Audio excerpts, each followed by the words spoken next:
Assalamualaikum warahmatullahi wabarakatuh. Halo teman-teman, kami ingin menjelaskan tentang komunikasi dalam organisasi yang disusun oleh Juliana Kristiani, Muhammad Nandita Ruliansyah, dan juga Muhammad Solehudin. Komunikasi dalam organisasi. Istilah komunikasi ini berasal dari bahasa Latin, yaitu dari kata komunis yang berarti sama. Jika kita akan mengkomunikasikan suatu ide atau gagasan, maka kita harus menetapkan terlebih dahulu suatu dasar titik temu yang sama untuk mencapai suatu pemahaman atau pengertian. Komunikasi juga sebagai suatu tindakan mendorong pihak lain untuk menginterpresentasikan suatu ide dalam suatu cara yang diinginkan oleh pihak pembicara atau penulis.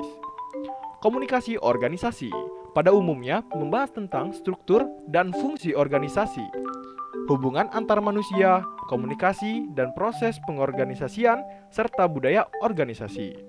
Komunikasi organisasi diberi batasan sebagai arus pesan dalam suatu jaringan, yaitu sifat hubungannya saling bergantung satu sama lain meliputi arus komunikasi vertikal dan horizontal.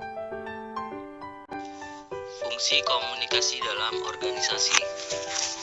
Fungsi organisasi menurut para ahli. 1. Senjaja. A. Fungsi informatif. Organisasi dapat dipandang sebagai suatu sistem pemrosesan informasi. Maksudnya, seluruh anggota dalam suatu organisasi berharap dapat memperoleh informasi yang lebih banyak, lebih baik dan tepat waktu. Informasi yang didapat memungkinkan setiap anggota organisasi dapat melaksanakan pekerjaannya secara lebih pasti.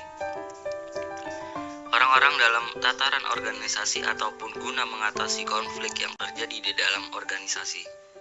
Sedangkan karyawan atau bawahan membutuhkan informasi untuk menjelaskan pekerjaan. Di samping itu, informasi tentang jaminan keamanan, jaminan sosial dan kesehatan, izin cuti dan sebagainya. B. Fungsi regulatif. Fungsi ini berkaitan dengan peraturan-peraturan yang berlaku dalam suatu organisasi. Terdapat dua hal yang berpengaruh terhadap fungsi regulatif, yaitu A.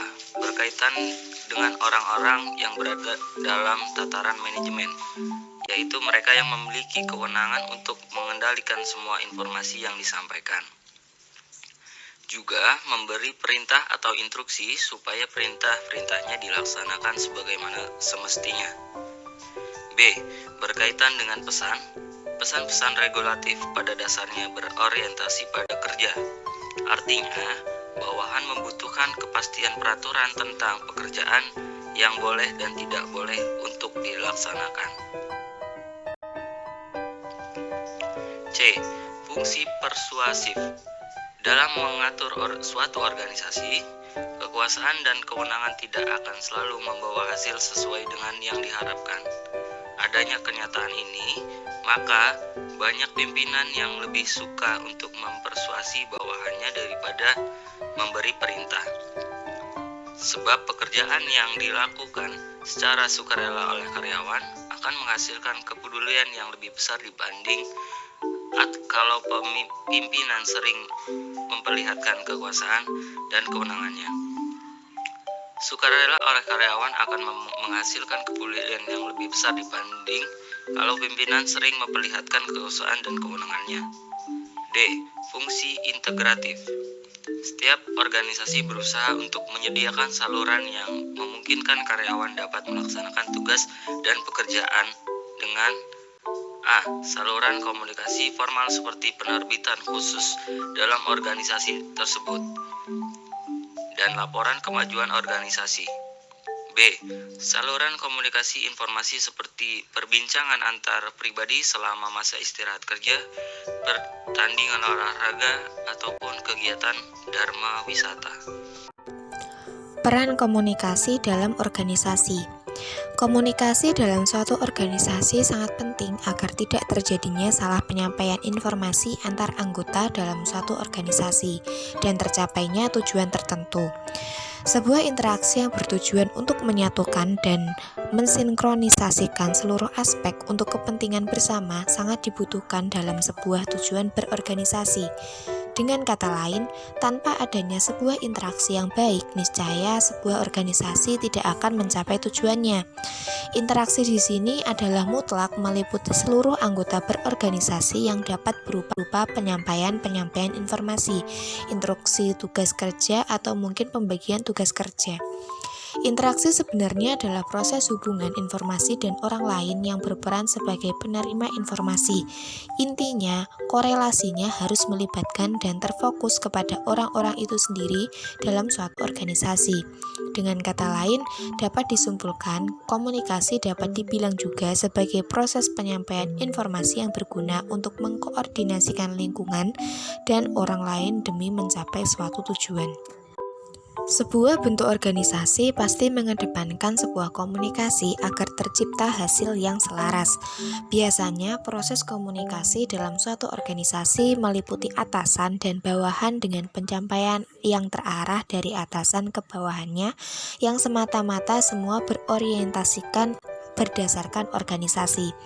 Tujuan komunikasi dalam sebuah organisasi sangat memberikan banyak manfaat secara langsung yang memudahkan para anggota bekerja dan instruksi-instruksi yang diberikan dari atasan dan untuk mengurangi kesalahpahaman yang biasa terjadi dan memang sudah melekat pada suatu organisasi. Apabila semua bawahan dan atasan dapat berkurang karena tiap manusia mempunyai cara penyampaian komunikasi yang berbeda-beda secara verbal. Dengan demikian, semua pelaku organisasi harus berbicara, bertindak satu sama lain guna untuk membangun suatu lingkungan kondusif dan mengetahui situasi-situasi yang akan terjadi di luar dugaan. Karena kesalahan komunikasi sekecil apapun pasti akan berakibat fatal.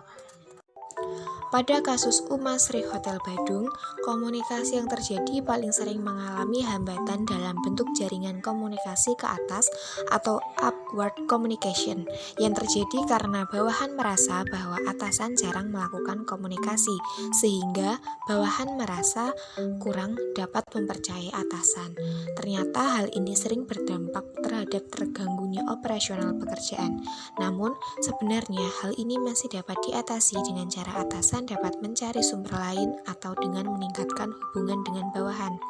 Selain itu, masalah yang berupa pemahaman informasi yang tidak utuh atau incomplete comprehension pun turut muncul dalam bentuk adanya miscommunication antara karyawan baru dan karyawan lama mengenai job description.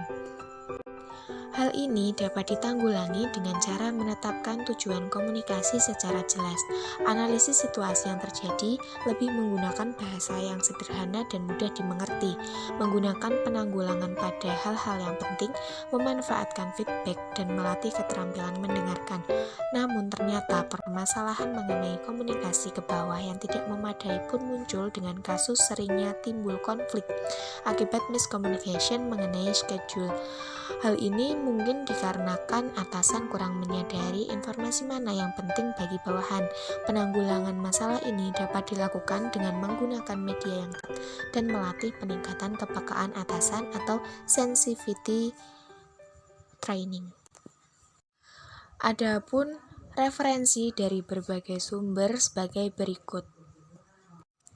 Sekian presentasi yang dapat kelompok kami sampaikan. Apabila ada kurang dan lebihnya kami mohon maaf. Terima kasih. Wassalamualaikum warahmatullahi wabarakatuh.